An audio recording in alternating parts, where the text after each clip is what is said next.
Putin tried to weaponize winter, cold, darkness, and exhaustion as his shortcut to forcing Ukraine to surrender. But in a twist he never planned for, winter snapped back at Russia. After breaking the ceasefire and launching one of the biggest missile barrages of the war, the Kremlin expected Ukrainians to go silent. Instead, the backlash hit fast and deep, Ukrainian missiles reaching inside Russia, districts in Belgrade and Moscow dropping into blackout during one of the coldest winters in history. And then, the headline that changes everything. This morning, Russia's second most powerful intelligence figure was reportedly gunned down inside his own Moscow apartment building. That's the moment the war stopped feeling distant for the Kremlin, because it just walked into their hallway. I'm Andrew Collins. Before we get into the timeline, help this channel grow. Please like, subscribe, comment, and share. It takes 2 seconds, and it makes a real difference in getting these reports out to more people. It started on the night of February 3rd, one of the most terrifying nights Ukrainian civilians have faced across the country. Russia launched 70 missiles and 450 drones aimed at Ukrainian energy infrastructure. The strikes hit Kyiv, Sumy, Kharkiv, Dnipro, Odessa, and Vinnytsia. Multiple cities, multiple regions, one purpose: shut the lights off and keep them off. And the truly evil part wasn't just the volume, it was the timing. This happened while temperatures across Ukraine fell as low as 25 degrees C, 13 degrees Fahrenheit for those of us in the United States. In that kind of cold, electricity is not comfort, it's survival. The message wasn't aimed at Ukrainian soldiers, it was aimed at Ukrainian families. Millions pushed toward freezing darkness because Putin believed he could win by grinding civilians down instead of confronting the battlefield. The immediate impact was brutal. In the capital, Kyiv, more than 1,000 residential buildings were left without heating. In Kharkiv, 800 buildings suffered the same fate. In Odessa, 50,000 families had nothing to heat their homes with. And in Vinnytsia, 50 entire settlements were plunged into darkness. Not a temporary inconvenience, an engineered crisis layered over winter. And then comes the part that makes the whole thing even more disturbing: the ceasefire that Ukrainians thought meant something. Putin himself agreed to it, and for a moment, people allowed themselves to believe Russia might actually hold back. But the pause wasn't restraint, it was preparation. Russia was pretending to observe an energy truce because it needed time. Time to map damage, time to track repairs, time to pick the next pressure points, and time to sharpen the next wave. And this wasn't speculation framed as rumor. Russian military bloggers openly described the logic. They said the pause allowed reconnaissance to check what had been destroyed, what was only damaged, what had started to be restored, and which repair efforts were underway. They described watching for 5 to 6 days, tracking what equipment was brought in, how logistics moved, whether rail or road transport was being used, so the next strike would land where recovery was beginning, not where nothing was happening. They even framed it as a gesture of goodwill, saying they paused in part because Trump asked them to, and that they honored the old man. That window, those 5 to 6 days, helped set the stage for what followed. Major power plants were severely damaged across the country, and the consequences weren't measured in hours. In Kyiv, people now face rolling blackouts lasting more than 18 hours every single day for the rest of this month. It's a strategy built on one assumption: that suffering will force surrender. But Putin missed a critical reality. This is not 2022 anymore. Ukraine now has its own long-range missiles, the Flamingo and the Neptunes, and Ukraine doesn't need permission from anyone to use them. So the response came quickly, and it hit where Russia believed it was insulated. The first target named in the reports was Belgrade. Residents in the region described at least 5 direct hits, and local accounts called it the most massive strike on the city throughout this entire war.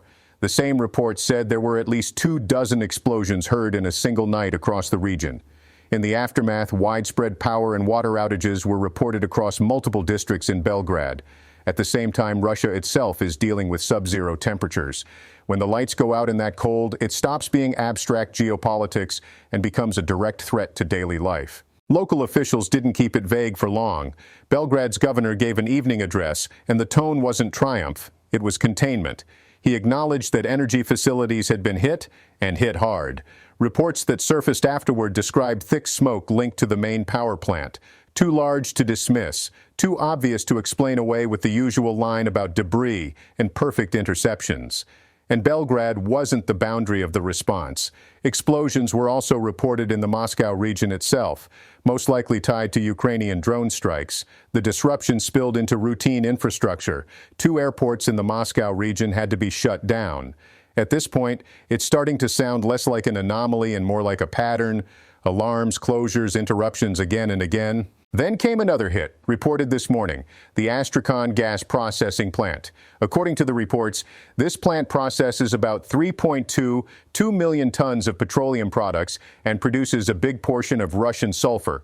Sulfur described as critical for Russia's explosive industry that the military depends on. Another pressure point, another reminder that war doesn't only live on the front lines. But the most shocking development today wasn't a strike on infrastructure. It was a strike on the system itself. The target was Russian Lieutenant General Vladimir Alex, the first deputy chief of Russia's GRU. Put simply, he was second in command of Russia's military department. And today, he was shot multiple times in the back in his own apartment building in the middle of Moscow. Right now, he's seriously wounded and hospitalized. The shooter is still on the run. This is the highest-level assassination attempt described since this war started, and the reason it's shaking Russia is obvious. Alex wasn't just a name on an org chart. He was one of the most powerful figures in Russia's military apparatus. It is reported that he was responsible for creating Wagner private military and that he personally negotiated with Pryor during the 2023 Wagner mutiny, when mercenaries tried to march on Moscow. He is described as the latest high-ranking military figure to have been targeted since Russia launched its full-scale invasion back in 2022. And the profile doesn't stop there. He's been in that position for nearly 15 years. Before that, he was the head of intelligence for Moscow and Far Eastern military districts before moving into his current role.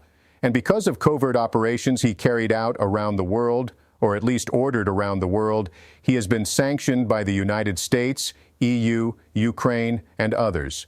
Russians reacted with disbelief, not only because of who he is, but because of how it happened. People are furious that someone could approach him as if they were a delivery guy, shoot him 3 times, and vanish. Even Russian war bloggers were stunned by the ease of it. One pointed to the wider context. The head of the GRU is in Abu Dhabi, holding negotiations with the head of Ukrainian intelligence. Zelensky publicly announces that he has coordinated new operations against Russia, and then the deputy head of the GRU gets shot in Moscow. Another blogger focused on the sheer vulnerability, how someone could reach him in the stairwell near his apartment, fire, and escape. And immediately, blame started flying toward Ukraine. But here's the problem. There is no proof.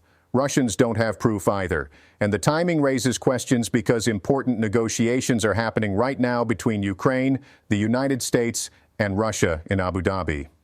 The head of the Russian intelligence is there right now, and the man who was shot was his number 2. So who benefits from derailing talks?